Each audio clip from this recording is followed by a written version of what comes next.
I think I can say about this Brazilian prospect, this Brazilian view, that Europe is a model, role model for us, but at the same time we are feeling less and less attached to Europe. We can use words like a strategic partnership or try to pose that we have this common heritage, cultural, but what does it go from there?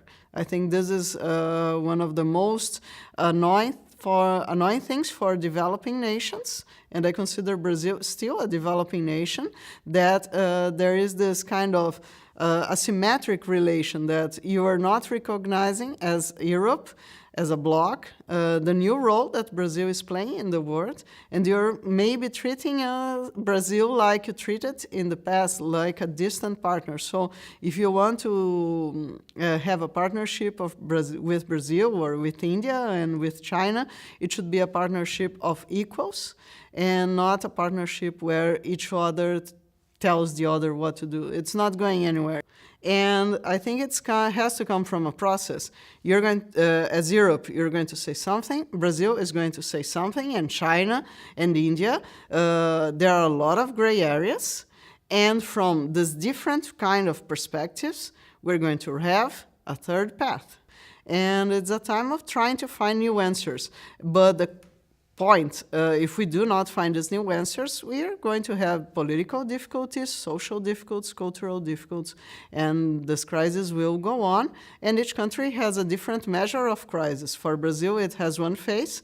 For Europe, it has others, but why not work together as Brazil and Europe try to find out these new grounds, and as I said, not imposing, but trying to learn and not teaching each other what to do.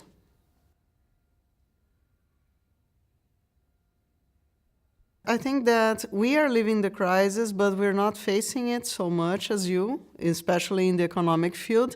And mostly the cultural way of dealing with the crisis is that Brazilians tend to have more hope, more dynamic attitudes towards it. Not that we are used to crisis, but I think that you have to be more positive, to have a more positive attitude towards the crisis. Because for me, crisis is a time of rebirth, so that you can question what's wrong, and since you question what's wrong, then you can find new paths to follow. So these crossroads are very important because you have two roads to choose. You can choose the road of complaining and feeling bad about yourself, the idea of national malaise, so you're feeling down, you're complaining about everything, or you can choose the other paths. The danger for Europe is the deepening of the crisis, but not only the economic crisis, I think mostly the political and cultural crisis, and not only losing the identity of Europe, but starting to lose the identity of the countries that built Europe.